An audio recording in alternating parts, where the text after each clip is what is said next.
Good morning, class. We are looking at chapter 3, derivatives, section 3.8, differentials and linear approximation. Differentials and linear approximation.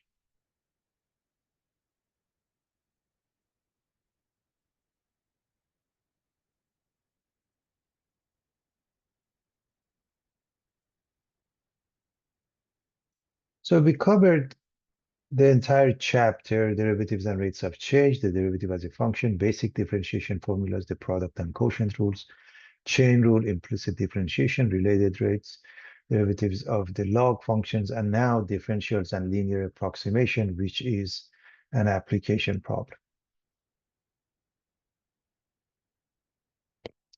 So first, reminding everybody of various differentiation formulas from the definition. dy dx is limit of delta y over delta x as delta x approaches 0.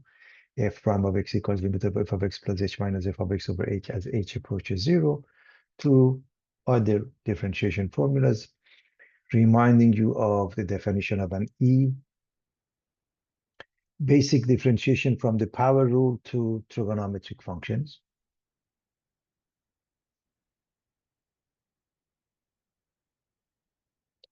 The derivative of a constant times a function, you can take the constant out. And in this case, basically said, if you're differentiate term by term. So the derivative of the sum is the sum of the derivatives. The derivative of the difference is the difference of the derivatives. Product and quotient rules. A composite function y equals f of g of x. The derivative is f prime of g of x times g prime, or in Leibniz's notation, dy dx is dy du dx. So if you look at the power rule, the extended power rule would be the derivative of g of x to the power of n is n, g of x to the power of n minus 1 g prime of x. Exponential functions, the answer is always itself. In this case, times k, in this case, times g prime. These two is because of the chain rule. B to the power of x times ln b, the function itself times ln b by the logarithmic properties, b to the power of f of x itself times ln b because of log, and logarithmic properties times f prime by the chain rule. Logarithmic functions, basically, the reciprocal is the answer, and if need be, you tag along. For example, g prime here by the chain rule, or 1 over ln b by the change of base formula. Now, reminding you of logs, if b is positive and can't be equal to 1 log x base b of y means, look at the arrow, b to the power of y equals x, giving rise to these properties of logs. And have put them in order so we can refer back and forth. Log 1, regardless of the base, is 0. Log of anything that the argument and base are the same, log b base b is 1. And these two refer to the fact that the two functions, logs and exponentials, are inverse functions. Product rule, quotient rule, power rule. And when we write log x without the base 10, that means the base is 10. It's a common log. Those are the properties. When we write ln x instead of log, that's a natural log. The base is e. Those are the properties. Exponential functions and logarithmic functions are inverse. Therefore, the graph must be symmetric with respect to line y equals x. And of course, this is the change of base formula. Log x with any base, for example, b, would be log x over log b, and you choose a base, a. And of course, in this case, we are choosing base 10 common log. We are choosing base e, natural log. Now, if you look at this point,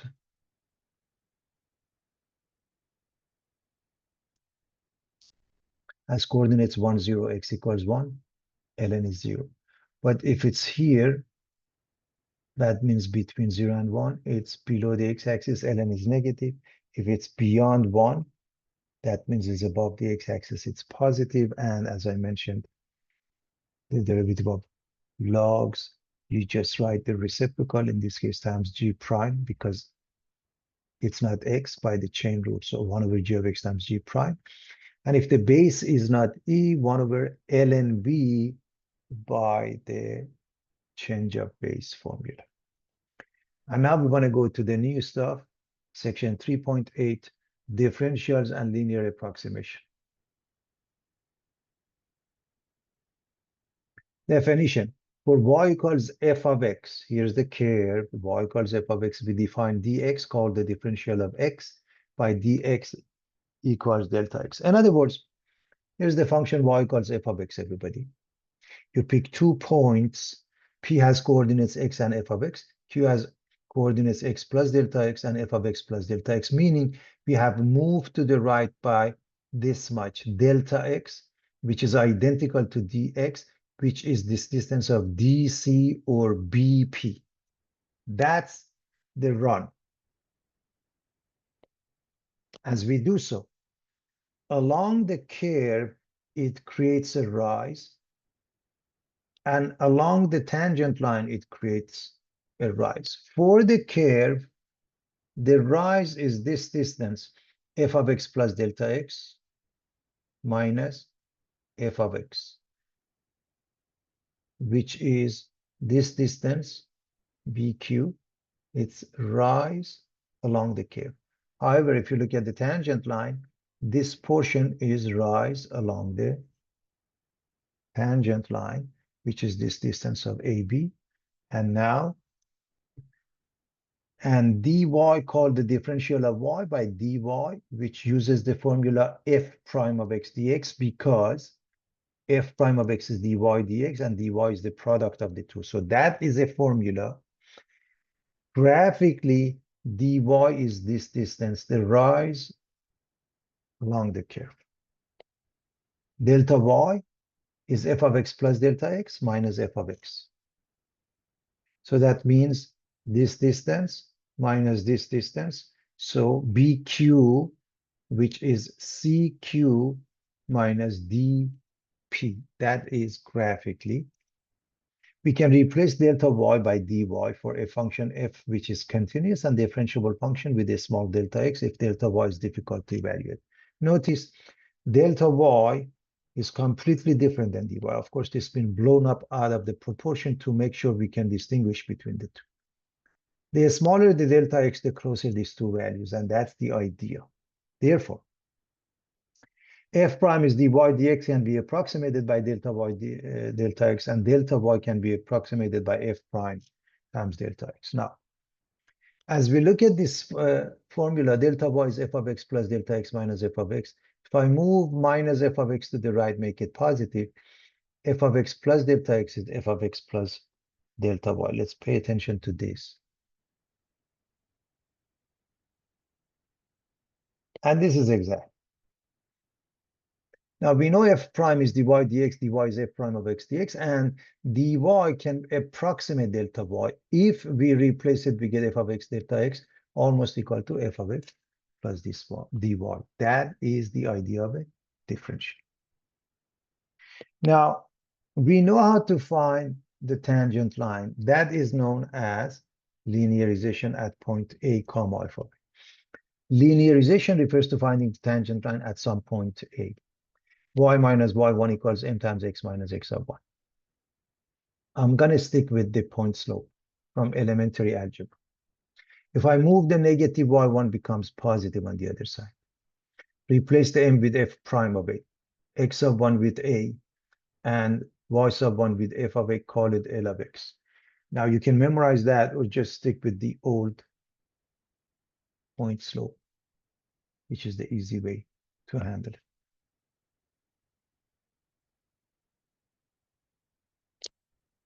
Let's look at an example of that. For y equals f of x equals 4x cubed minus 3x, we want to find dy and delta y when x is 3, dx equals delta x equals 0.2. So number one, we want to find dy, and reminding everybody that dy is f prime times dx. The moment you hear dy, ignore it and calculate f prime of x.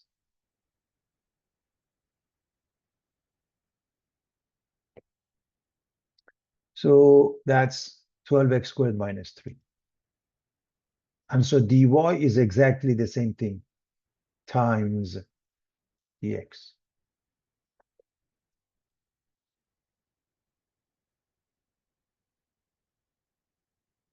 Now plug it. We're going to replace the x with 3 and delta x or dx with 0.2.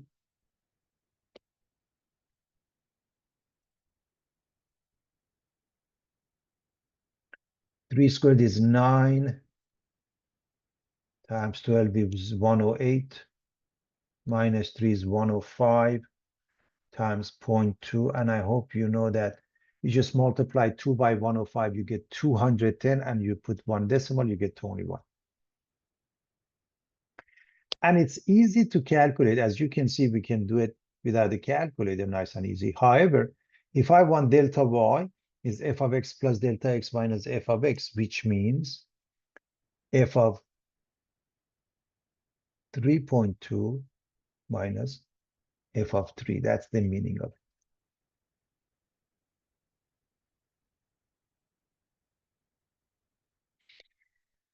That means plug in and you get 4 times 3.2 cubed minus 3.2. And then you plug in 3, 4 times 3 cubed minus 3 times 3. That's the meaning of it.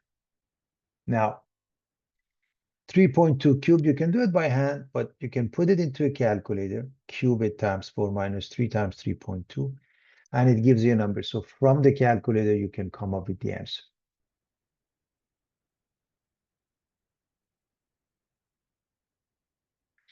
This one, you can do it by hand. 3 cubed is 27 times 4 minus 3 times 3, which is 9. So you get this part as 121.472.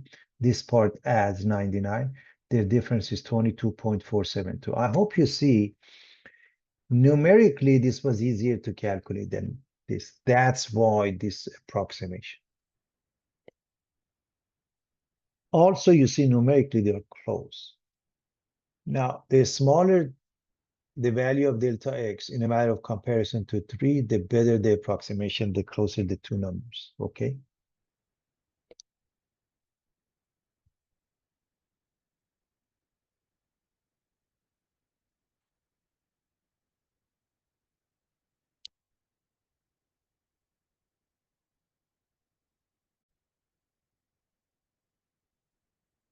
All right, example 2, for y equals x times 4 minus x quantity cubed. We want to find dy. So again, as I mentioned, when it comes to dy, just ignore it, find f prime of x. To do so,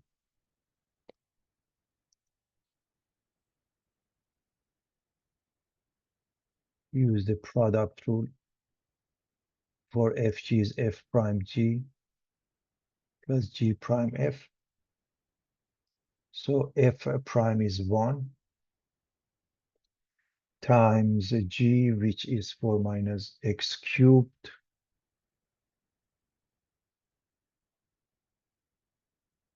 For g prime, we have 3, 4 minus x squared times the derivative, which is negative 1, times f, which is x. As you can see, 4 minus x, that we have exponent 3 and 2. We go with the smaller of the two as a common factor. This one you divide, you get 4 minus x. This one, this goes away, 3 and negative 1 and x. The product is negative 3x.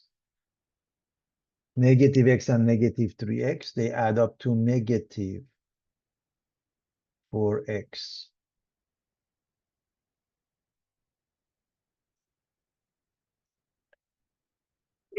And we can factor the negative 4 out. We get x minus 1, we put it in front. And that is dy dx or f prime of x. So what is dy? Exactly the same thing, times dx. And now for part B, it says just plug in and evaluate. We are going to replace the x with 5. Dx or delta x with 0.1. So we get minus 4 times 5 minus 1, which is 4. 4 minus 5, which is negative 1. But when you square it, becomes positive 1, everybody. Therefore, we have negative 4 times 4 is negative 16 times 1 remains the same thing, negative 16 times 0.1 is negative 1.6, because again, the entire brackets is just negative 16 and times 0.1, negative 1.6. For delta y is f of x plus delta x minus f of x, which means f of 5.1 minus f of 5. So we go back to the original function, replace the x with 5.1 here. We get 5.1 times 4 minus 5.1 cubed minus, then replace it with 5. 5 times 4 minus 5 quantity cubed. Now, this one, of course, is negative 1 cubed is negative 1. Okay, so that's negative 1. This one, it's 4 minus 5.1, negative 1.1 cubed. You can put it into a calculator or do it by hand, and you end up with negative 1.7881 as the final answer, everybody. And so, notice the two numbers are pretty close, and they would be even closer if this number was smaller. In other words, the smaller the value of dx or delta x in a matter of comparison to the choice of x, the better the approximation. The closer these two numbers, dy and delta y.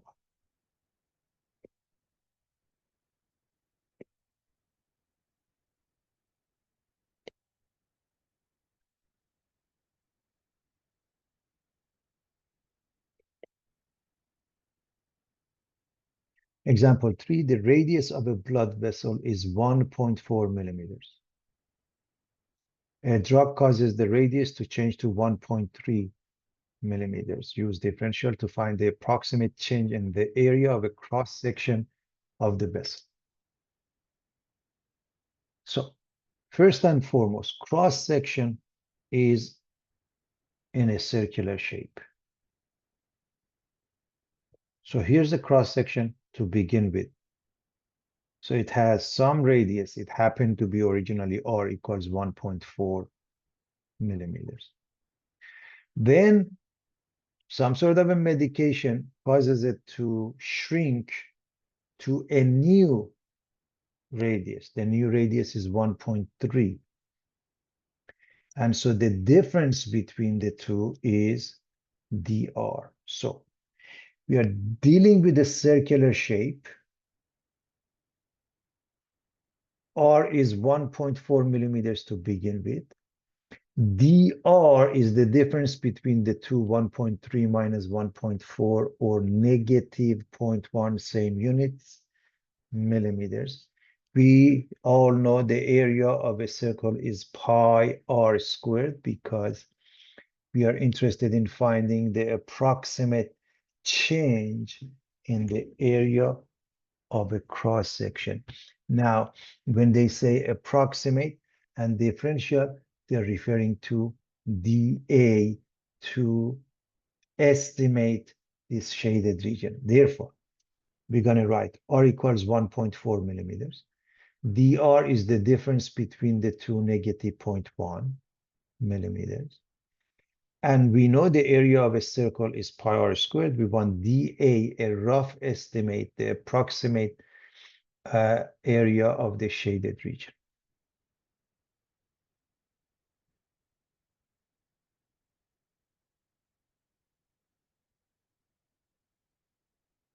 So that's pretty straightforward, everybody.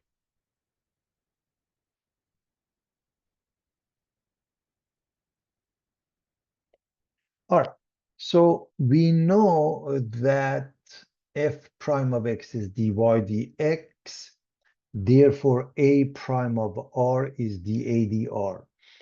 In this case, x is an independent variable, in this case, r. And so if that is the case, dy is f prime of x times dx, dA must be a prime of r times dr. And that's what we are looking for. And so A is pi r squared. We want to find dA, dr, or A prime of r.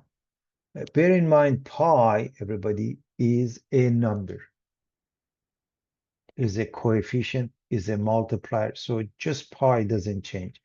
In essence, you are differentiating r squared, which is 2r, and therefore 2 pi r.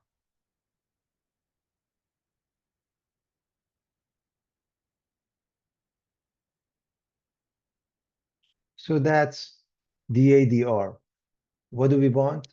dA, which is dA dr, or A prime of r, times dr. So dA is 2 pi r dr, and replace now the r with the original radius 1.4, and dr, the difference of the two, which is negative 0.1. Of course, the units, for the sake of argument, this is 1.4 millimeters, this is negative 0.1 millimeters, or just dA, the difference in the area, so the units of the area.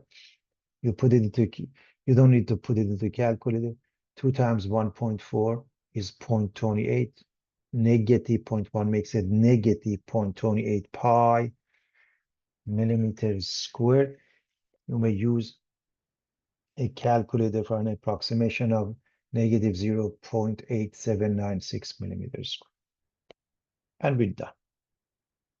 However, I want to remind you, we can find the exact area for the shaded region, and we're going to discuss that. So the area of the cross section of the vessel is decreasing by this much, 0.28 pi millimeters squared. The exact uses delta A. In other words, what is the difference between the two areas? So all you have to do, pi r squared, replace the r with 1.3, come up with the area of the smaller one. Pi r squared, replace the r with 1.4, come up with the area of the bigger one. So the area of the smaller one minus the bigger one. And I'm going to factor the pi out. Pi times 1.3 squared minus 1.4 squared. And this is the exact area. So you don't need to go with the approximation, but this is for practice using differentials for the approximation.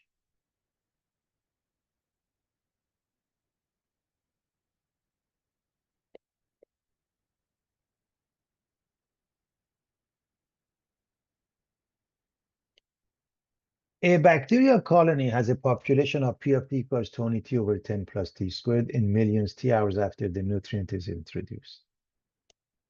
Use differentials to approximate the change from t equals 2 to t equals 2.4 hours.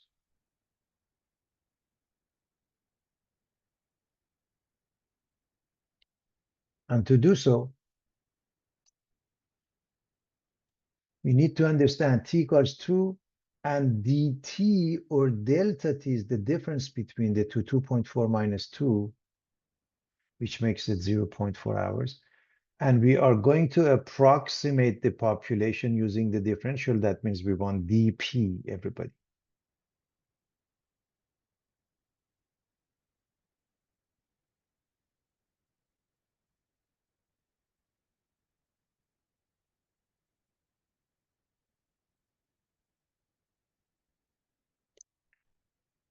So what it means is, if this is p of t, first find the derivative p prime of t, which is also dp dt, right?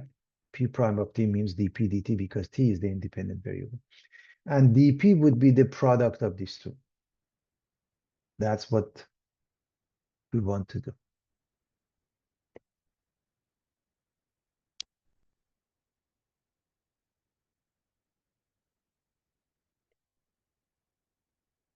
So to do so, we are going to go back to p of t and differentiate it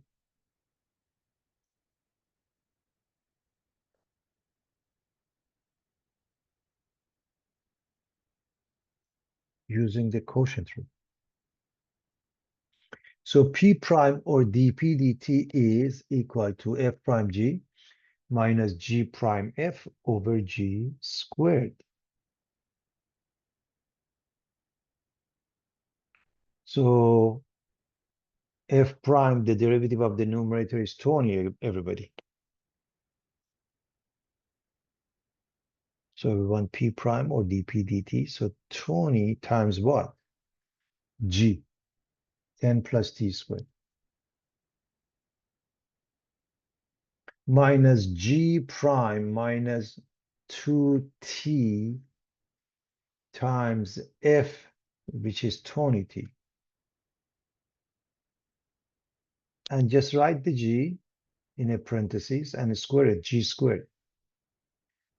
And now we are going to simplify this, everybody.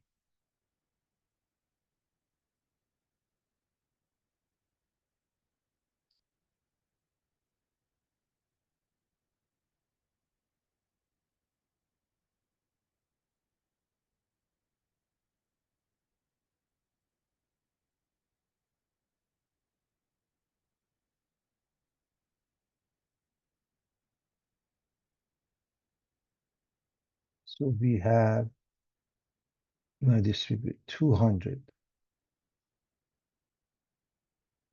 plus 20t squared minus 40t squared. And these two add up to negative 20t squared. We can combine it. So this is p prime or dp dt. And dp is exactly the same thing times dt, everybody.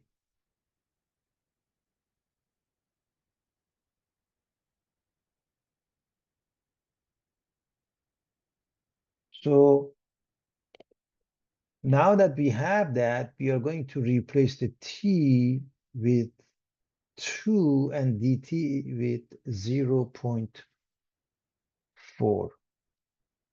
Let's do that. And let's see what happens.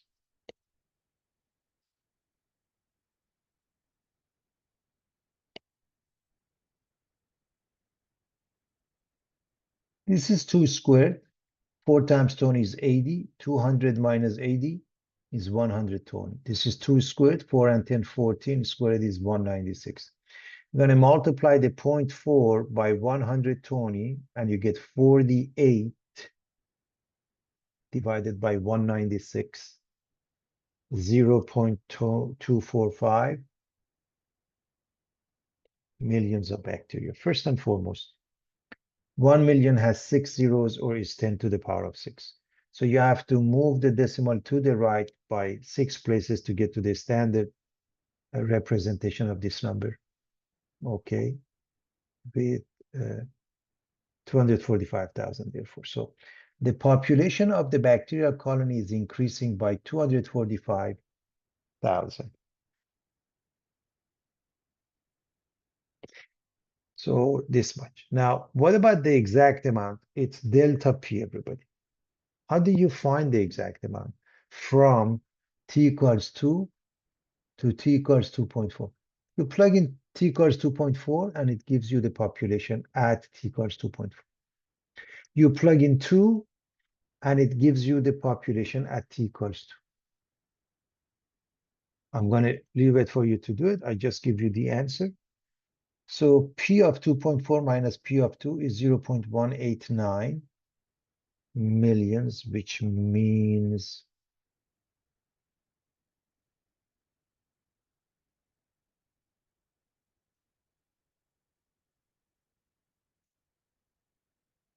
189,000.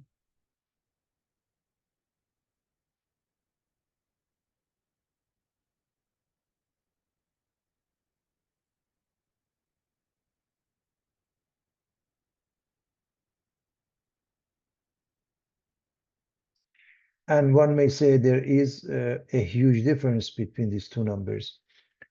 And yes, it is. And the reason is, if you look at the value of dt or delta t compared to the choice of t is pretty large, 0.4. If it's 0.1, it's better. If it's 0.01, probably identical. And that's the idea that you want to be careful of. So the closer, the smaller the value of dt or delta t, the better the approximation.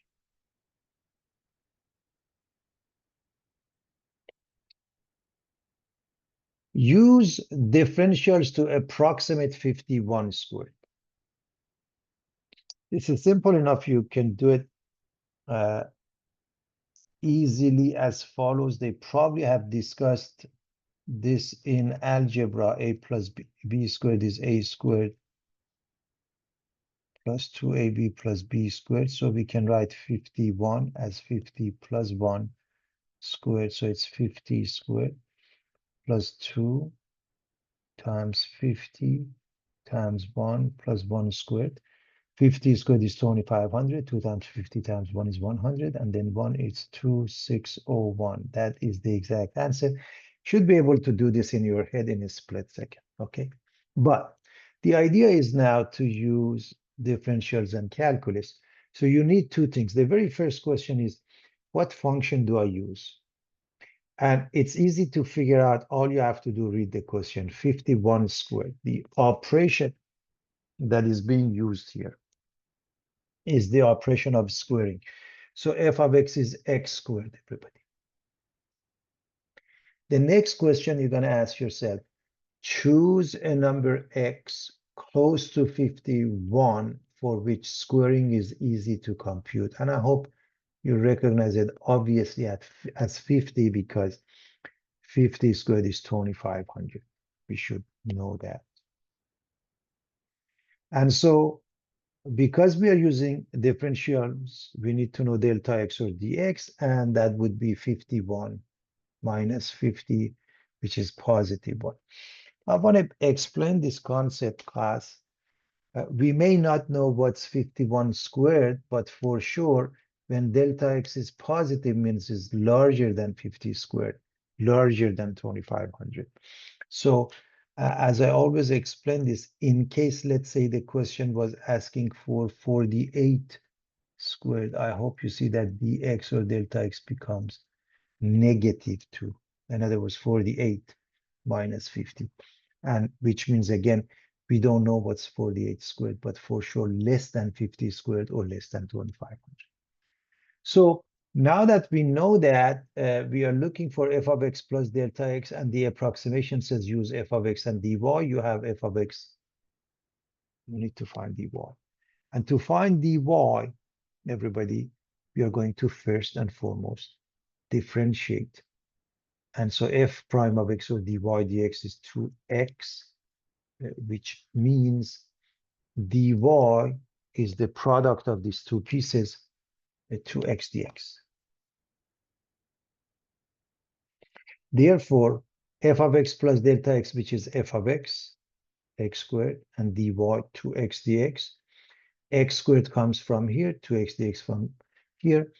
And all you have to do for 51 squared, notice it's f of 51 or f of 50 plus 1, and you are going to plug in. I'm going to erase my work.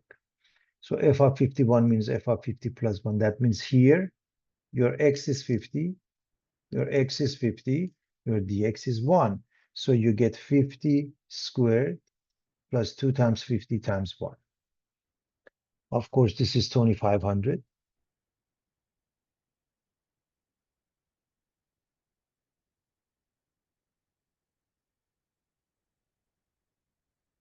Two times 50 times 1 is 100, and you get 2600. As, again, it was mentioned, the actual answer is 2601. See how close they are?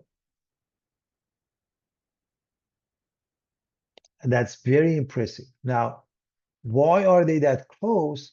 Because delta x or dx compared to the choice of x is fairly small. So a quick recap. How do you find 51 squared using differentials? You need a function, and the operation will tell you what is the operation. 51 squared. Just read the question. So you're squaring something, x. And then the closest number to 51, which is 50, because obviously 50 squared is 2500. Something you might say the closest number is 52, but you can't calculate 52 squared as fast. Okay, it's important to pay attention to. So what we did was the differentials. Linearization will result in the same answer. Linearization means find the tangent line. So finding the tangent line for what function f of x equals x squared?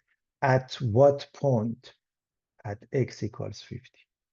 So tangent line or L of x is of interest to us for a function f of x equals x squared. At the point x equals 50, we want to find L of x. So if you want to find any line, you need two things. You need the pair x comma y and the slope. So first and foremost, if you plug in x here, obviously you get 2500. So the pair is 50 comma 2500. How do you find the slope? F prime of x is 2x. Put the 50 into f prime of x, everybody. 2 times 50, 100. So the pair 50 comma 2500, you put the 50 into function. M is f prime of 50 equals 100. Now, again, I'm not memorizing this. I'm going to go with what I already know. Y minus y1, that means y minus 2500 equals m100. X minus x of 1, that means x minus 50. And I'm going to distribute and simplify as follows.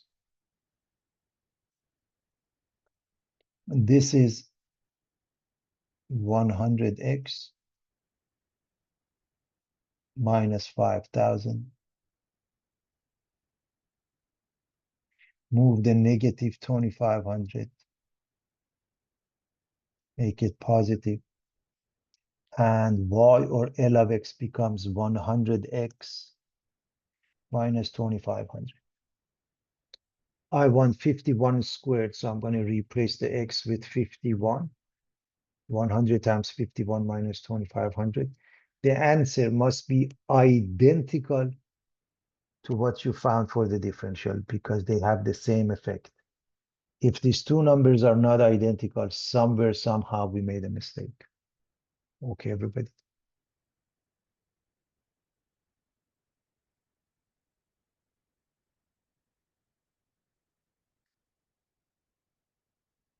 So a quick recap.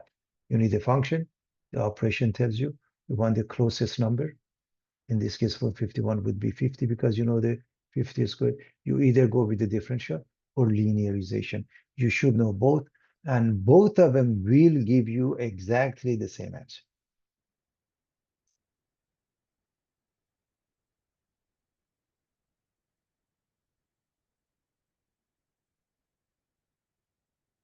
A similar question, we want to use differentials to approximate square root of 27.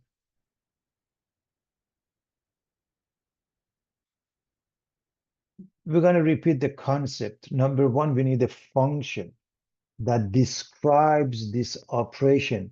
So all you have to do, read square root of 27. So you need square root of x. The operation gives you the function.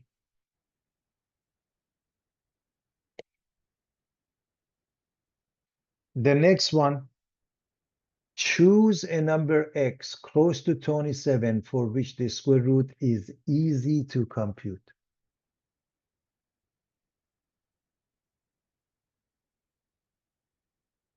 The closest number to 27 that we can calculate its derivative in our head is 25 because everybody should know square root of 25 is 5. The closest number is 25. And everybody knows square root of 25 is 5. Therefore, we are ready to figure out what's delta x or dx. That would be the difference between the two numbers, 27 minus 25, or positive 2. Again, positive meaning you may not know what's the square root of 27, but you do know square root of 25 is 5, and the square root of 27 must be larger than that because positive. On the other hand, again, if we were interested in, let's say, square root of 24, then dx or delta x would be 24 minus 25, which is -1. Meaning, you may not know what square root of 24, but it has to be less than square root of 25, which is 5. So f of x plus delta x is f of x plus dy.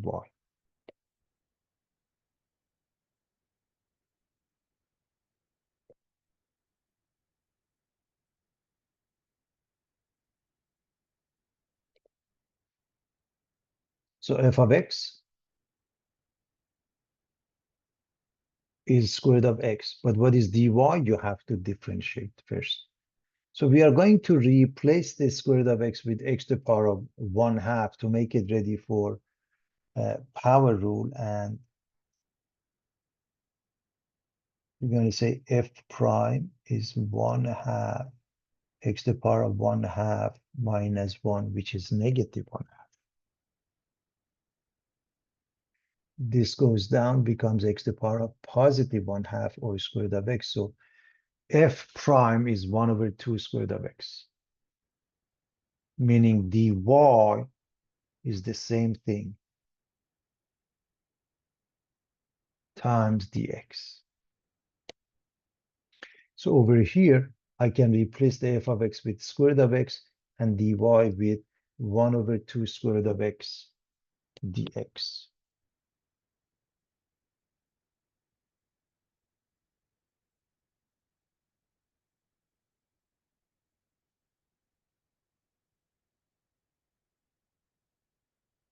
I want square root of 27, which is f of 27, which is f of 25 plus 2.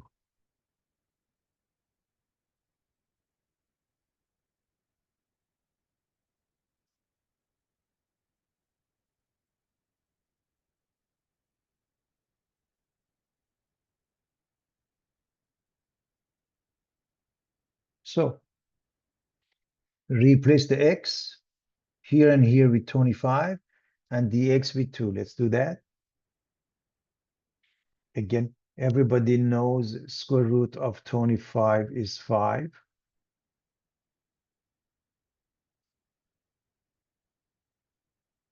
Let's replace it, everybody.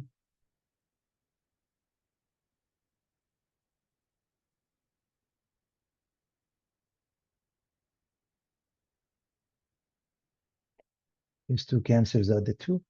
So you have 5 plus 1/5, or 5 and 1/5, or 5.2. Very straightforward, everybody.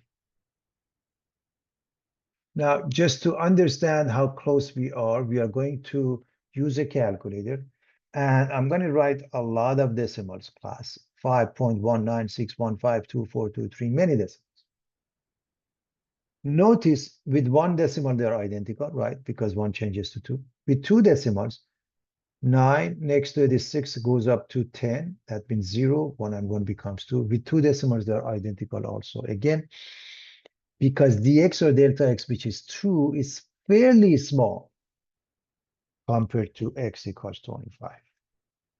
The smaller this number is compared to the choice of x, the better this approximation.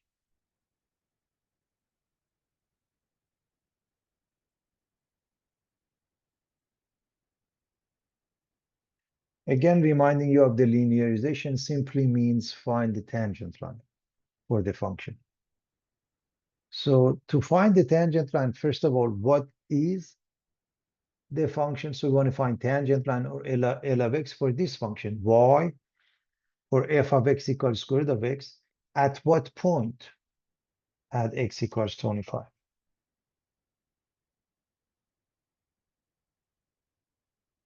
So you want L of x. What is the pair?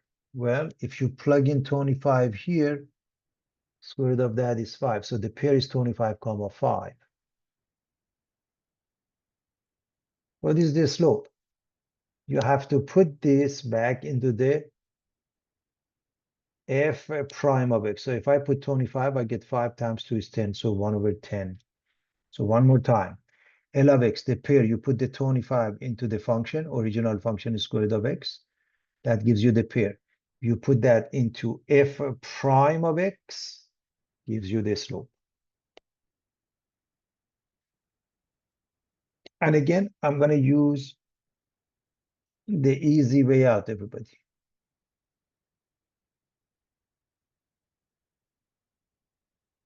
Y minus y1, that means y minus 5, equals m 1 over 10 x minus x of 1, that means x minus 25. So if you distribute, you get 1/10 of x minus 25 over 10 is 5 halves, everybody. Okay, so let me write down up here, 25 over 10 is 5 halves. I know, just, everybody knows that. And so let's move this, make it into positive 5. Therefore, y is 1/10 of x minus 5 halves, and positive 5 is positive 5 halves.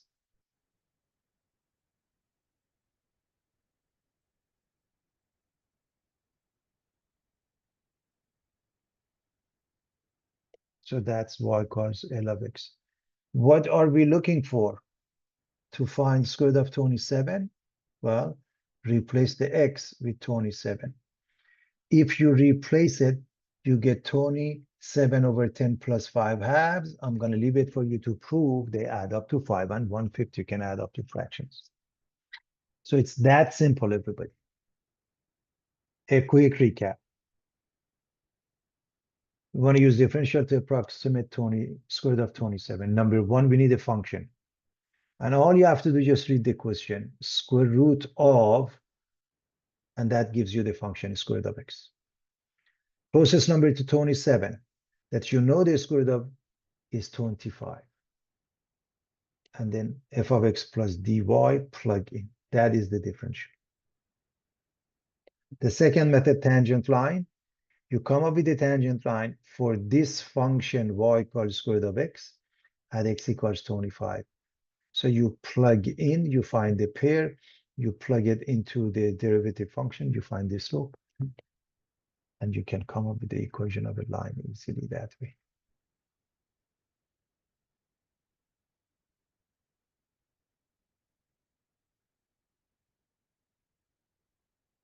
Example 7, measurement error in a manufacturing process. Ball bearing must be made with a radius of 0.6 millimeters with a maximum error of plus minus 0.015 millimeters. Use differentials to estimate the maximum error in the volume of the ball bearing. So here's what's happening. What you see here, those are ball bearings. And as you can see, they are in the shape of a sphere.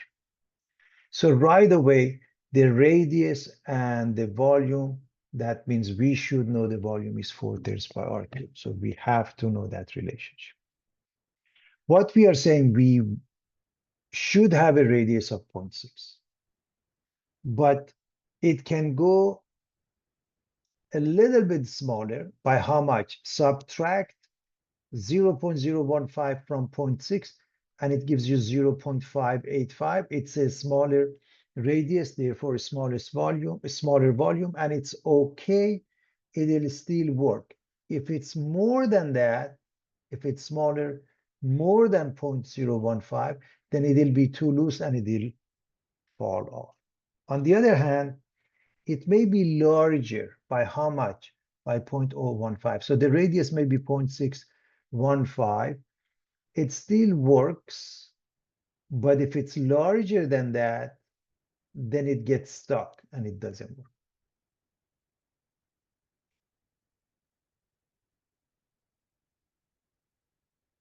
And we want to use differential to estimate the maximum error in the volume. So obviously the volume is 4/3 by r cubed. R is supposed to be 0.6. Delta R or dr is this number plus minus 0.015 millimeters. As I mentioned, the function would be v of r, which is 4/3 by r cubed, and we want to calculate. dV. So one more time, R is 0.6 millimeters. Delta R or dr is 0.015 millimeters, plus minus. The volume takes this formula 4/3 power cube. And because we are estimating the maximum error in the volume, that means we are calculating dV.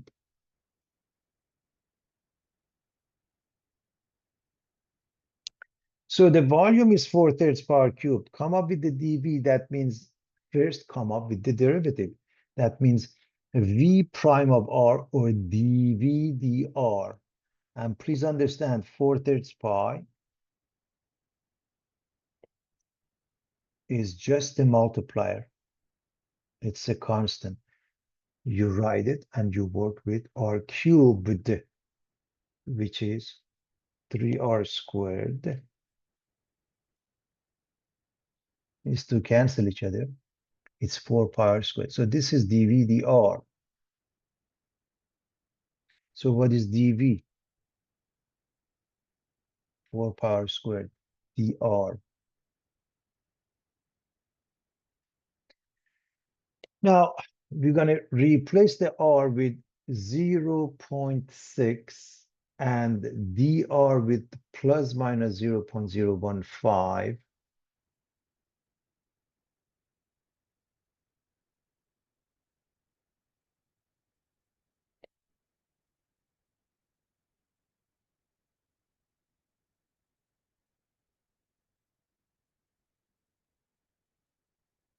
And we're going to put it into a calculator. When we evaluate this, that means 4 times 0.6 quantity squared, which is 0.36 times 0.015. And then we put the plus minus, we get plus minus 0.0216 pi.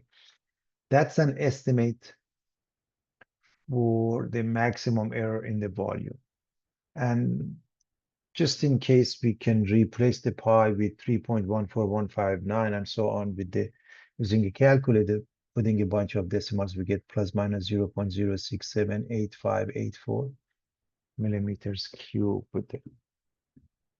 So that's an estimate. However, it's actually easy to calculate the exact difference, okay? You don't have to estimate it. You can use delta V, which means first of all, calculate what it's supposed to be, 0.6, 4/3 power cube, put 0.6 and say, okay, that is the volume that it should be, right? Then on the plus side, add this one to 0.6, and I'm going to factor the 4/3. So 4/3 pi times the sum of these two is 0.615 cubed minus 0.6 cubed. And on the plus side, it's 0.0221 pi. On the negative side, you're going to subtract this one from this one. You get 0.585. So 4/3 pi, 0.585 cubed minus 0.6 cubed. And that gives us negative 0.0211 pi on the negative side. As you can see, both are close to this. Of course, this is exact. This is an approximation, everybody.